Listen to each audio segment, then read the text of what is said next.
여러분 일을 하실 때 그 일을 하기 전에 그 일이 어떻게 될 것인지를 우리는 많이 궁금해 합니다. 그래서 어떤 계획을 세우고 나면은요, 그 계획을 세우고 난 다음에 그 계획이 어떻게 하면 잘 이루어질까 생각하면서 또 그 계획을 위해서 또 고민하죠. 계획을 위한 계획을 또 짜고 또 그것을 이루기 위해서 수많은 사람들을 만나기도 하고 또 다른 일들을 하기도 합니다. 그리고 저와 여러분들은 한 가지를 더 하죠. 하나님 앞에 무릎을 꿇고 기도합니다. 우리의 모든 계획을 다 고백하면서 하나님, 제 계획이 이렇습니다. 타임테이블을 쫙 말하면서 이렇게 갈 텐데 하나님 이렇게 갈 수 있도록 하나님 인도해 주십시오. 이끌어 주십시오. 기도를 합니다. 그렇게 하는 이유는 우리가 세웠던 그 계획들이 순조롭게 잘 이루어지기를 원하는 마음에서죠. 그런데 그 계획을 실행하다 보면 항상 그 계획대로 되지만은 않죠. 뭔가 자꾸 꼬일 때도 있고 또 사면초가처럼 느껴질 때도 있고 그럴 때가 있습니다.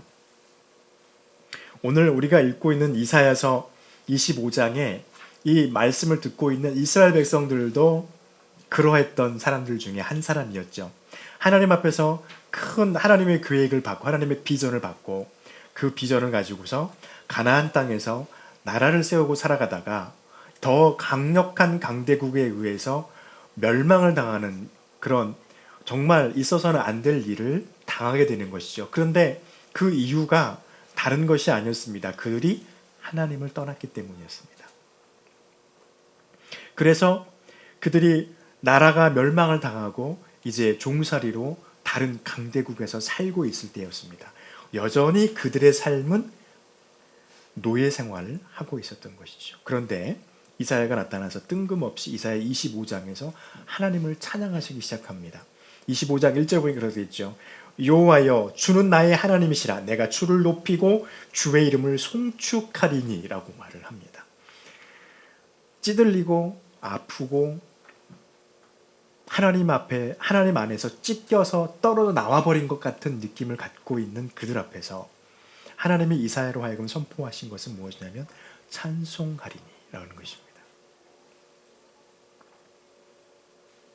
그들은 하나님 앞에서 찬양을 하고 있습니다. 우리 한국교회 역사 속에서도 우리가 잘 알고 있는 주기철 목사님이나 또 손양원 목사님이나 또 우리가 이름을 다 알지 못하는 그런 많은 우리의 믿음의 선진들, 우리의 목회자들이요. 그들이 일제 치하에서 일제의 말을 듣지 않는 것 때문에 교회가 핍박을 당하고 또 우리 경기도 안에는 서울 경기도 안에는 가까운 곳이 있죠. 수원에 죄송해요. 갑자기 이름 생각이 안 나네요. 그 한 교회가 불에 타서 사람들이 다 죽고 총에 찔려 죽고 칼에 찔려 죽고 또 총에 맞아 죽고 했던 그 교회가 우리 경기도 안에도 있습니다. 그래서 그 교회는 일반 역사에서도 요즘에 보니까 다루더라고요. 근데 신앙의 색깔은 빼서 그렇게 다루고 있지만 이렇게 다루더라고요. 그분들이 그렇게 고난과 역경을 당하면서도 하나님을 버리지 않았던 이유, 과연 그게 무엇일까요? 그리고 저와 여러분이 지금도 여전히 우리의 삶이 하나님을 믿고 하나님 안에 머물러 있고 하나님께서 우리가 찬양했던 것처럼 내 눈엔 보이지 않지만 내가 느끼지 못하지만 하나님이 내 삶에 와서 큰 길을 만들어가고 계시다고 찬양을 하지만 그것을 잘 느끼지 못할 때가 많죠. 그럼에도 불구하고 우리는 왜 하나님 앞에 찬양하고 예배해야 할까요? 그것은 하나님께서 우리 안에서 하나님의 기사와 정하신 뜻을 이루시는 분이시기 때문에 우리는 찬양을 할 수밖에 없습니다. 25장 1절에서 그렇게 말하죠. 내가 여호와를 찬송하리니 주는 기사를 옛적에 정하신 뜻대로 성실함과 진실하심으로 행하셨습니다. 라고 이사야는 찬양을 합니다. 여전히 그들은 노예 가운데 있는데 저와 여러분의 삶은 여전히 잘 풀려가는 것처럼 보이지 않는데 우리는 찬양을 해야 하는 것입니다. 하나님께서 하시는 일이 어떤 일들일까요? 그래서 찬양을 하는 걸까요? 첫 번째 하나님이 하시는 일들은요, 나의 대적들의 견고함을 무너뜨리시는 하나님이십니다. 2절에 보니까 그렇게 고백하죠. 주께서 성읍을 돌무더기로 만드시며 경건한 견고한 성을 황폐하게 하시며 외인의 궁성을 성읍이 되지 못하게 하셔서 영원히 건설되지 못하게 하실 분이시다. 하나님께서 저와 여러분의 삶 속에서 행하실 일입니다. 나를 대적하는 자들의 견고함이 무너지게 하실 것이라는 것입니다. 굳이 예를 들을 필요도 없겠지만 굳이 들자면 이스라엘이 가장 두려워했던 전투가 여리고성 전투였습니다. 첫 전투였죠. 그런데 그 전투에서 어떻게 일어났는지 여러분 기억하시죠? 그들이 전투하지 않았어요. 싸우지 않았어요. 그냥 여리고성을 돌기만 했습니다. 마지막 날 7바퀴 돌고 그냥 고함 지른 것밖에 없어요. 그런데 그 두텁던 여리고성이 무너져 내렸습니다. 그 다음부터 이스라엘 백성들이 이루어지는 전투는 하나님과 함께함으로 인해 상당히 순조롭게 진행이 되어집니다. 그래서 이스라엘의 가나안 땅을 정복하는 정복전쟁이 아주 순탄하게 쭉 이루어지는 것을 우리는 보게 되는 겁니다. 느껴지지 않을 수 있지만 하나님은 정직하심과 성실하심으로 우리를 대적하고 우리의 신앙을 무너뜨리려고 하는 그들의 견고함을 지금 무너뜨리고 계시다고 하는 것입니다. 또 하나님께서 하시는 일은요, 적들의 존경을 받게 하신다는 것입니다. 하나님께서 존경을 받게 되실 것입니다. 누구를 통해서? 저와 여러분을 통하여서. 이스라엘이 블레셋과 전쟁을 참 많이 했습니다. 그런데 어느 날 블레셋과 전쟁을 하다가 엘리 제사장 때죠. 전쟁을 하다가 하나님의 법궤를 메고 나갔는데 졌어요. 그래서 법궤를 뺏기죠. 블레셋이 법궤를 가지고 가버립니다.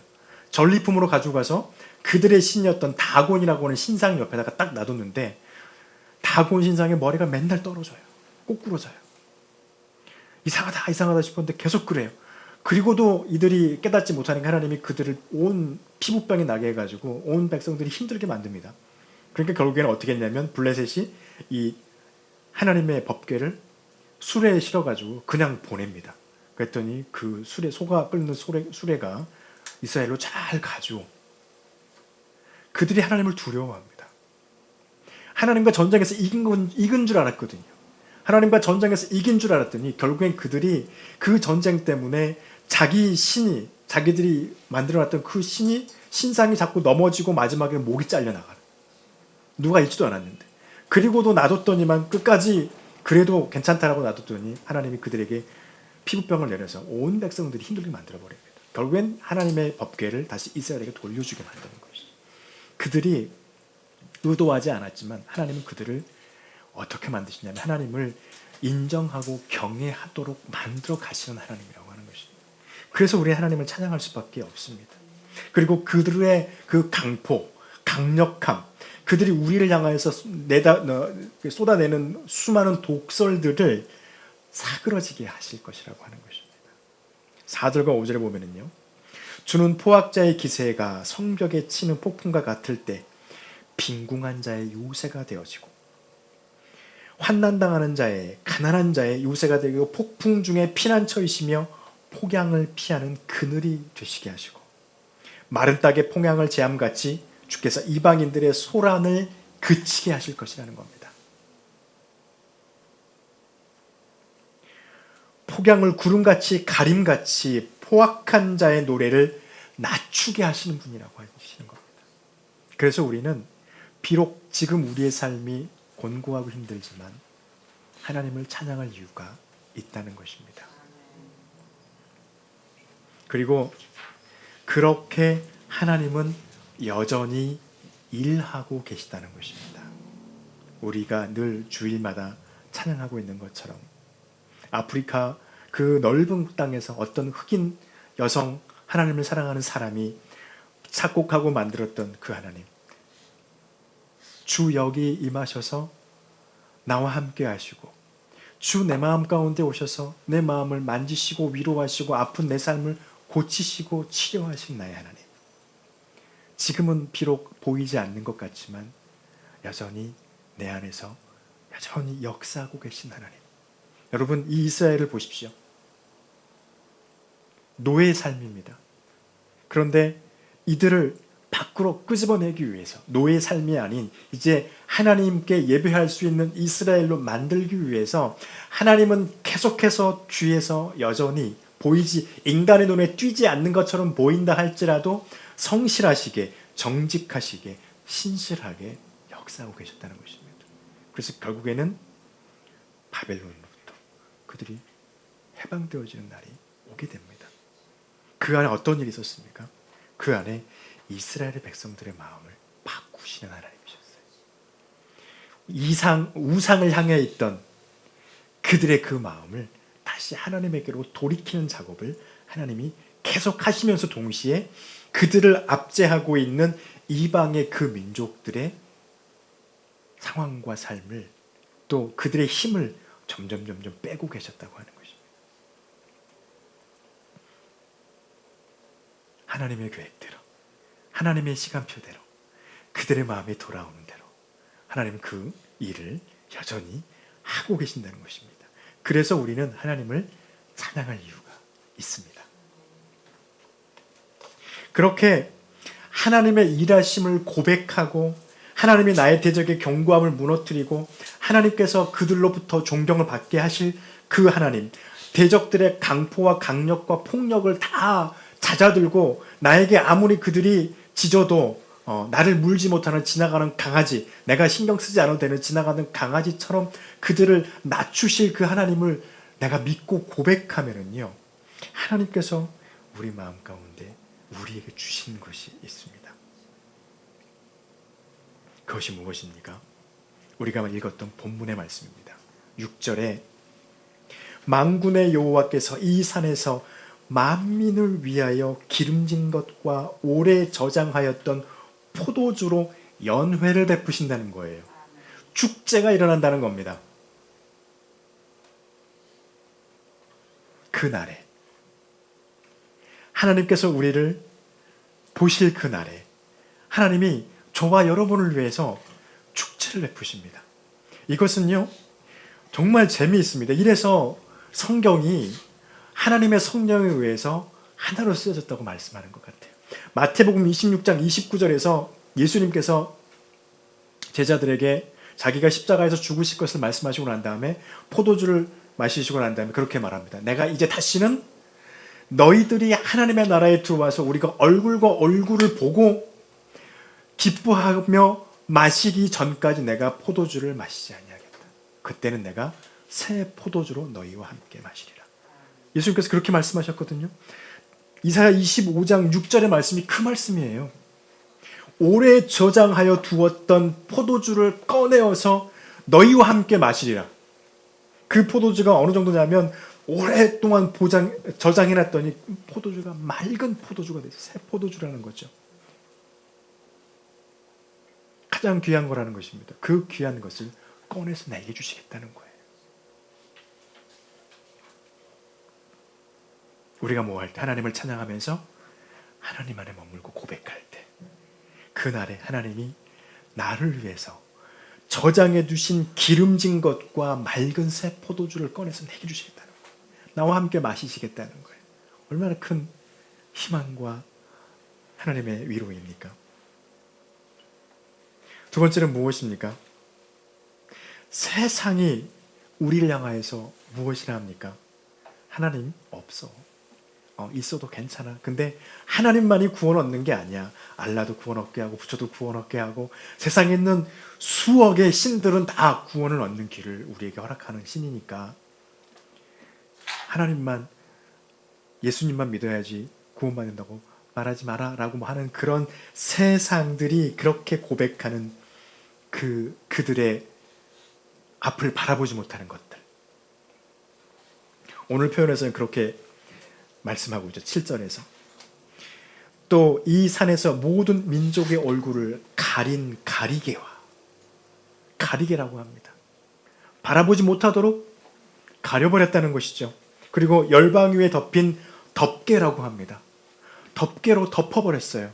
하나님을 바라보지 못하도록, 하나님을 제대로 인식하지 못하도록 가리개와 덮개로 그들의 눈과 얼굴을 다 가려놔버렸습니다.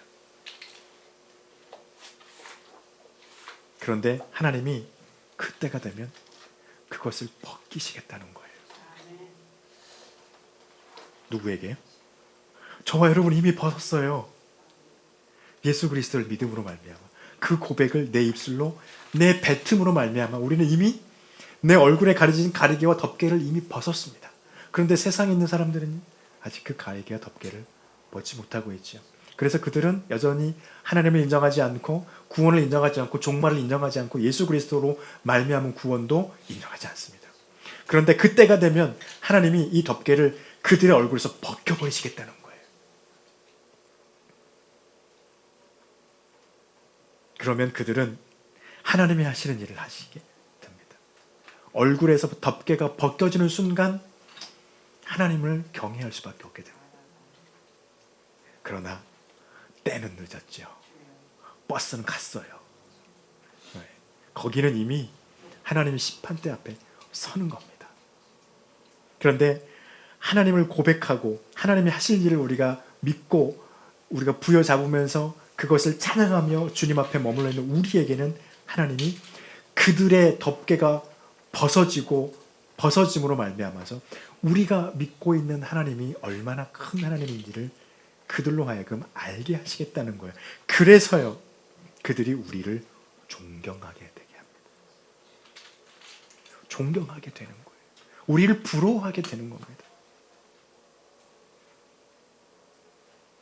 그래서 마지막 하나님이 우리가 하나님의 믿음 안에 찬양 가운데 머물러 있을 때 우리에게 하나님이 주시는 게 무엇이냐면요. 첫 번째로는 죽음을 영원히 물리주십니다. 이것은 믿는 사람이나 믿지 않는 사람이나 똑같이 적용이 돼요. 그리고 눈물을 씻겨버리십니다. 이때부터는 구별이 되는 겁니다. 마지막 때가 되면 하나님이 그들의 사람의 삶에서 죽음이라는 것을 거두어 가실 것입니다. 거두어 가신 이유는 한 가지예요. 어떤 사람들은 영원히 그들의 얼굴과 눈에서 눈물이 나지 않게 하실 것이며 영원히 수치가 없게 하실 것입니다.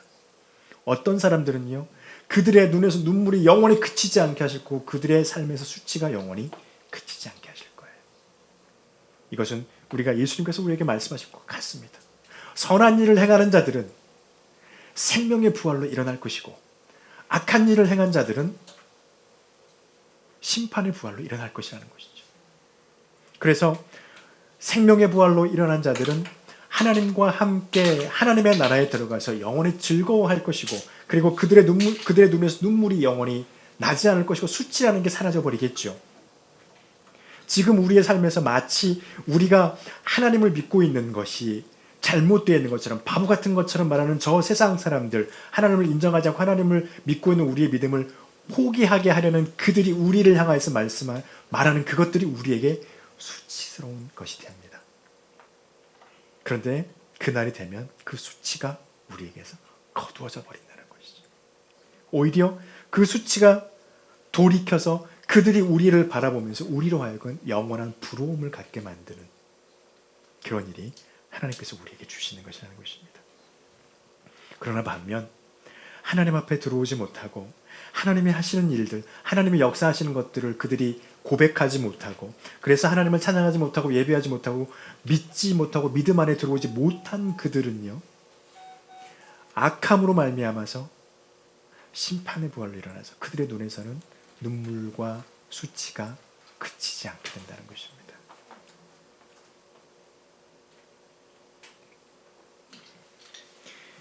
여러분, 하나님께서 우리의 삶 가운데서 역사하시는 그 역사를 고백하십니까? 아멘. 믿으십니까? 아멘. 그러므로 말미암아서 하나님의 날개 아래 품어지는 저와 여러분이 되시기를 간절히 축원합니다. 그래서 하나님이 우리에게 주시는 그 연회와 또 우리를 수치를 당하는 자가 아닌 이제 부러움의 대상으로 바꾸실 그 하나님과 우리의 눈에서 또 우리의 모든 생각과 우리의 모든 삶에서 눈물과 수치를 영원히 거두실 그 하나님의 역사를 바라보면서 이 세상에서 하나님을 고백하는 믿음을 가지고 버텨나가는, 그래서 승리하는, 하나님의 날개 아래서 벗어나지 않는 저와 여러분이 되시기를 간절히 축원합니다. 기도하겠습니다.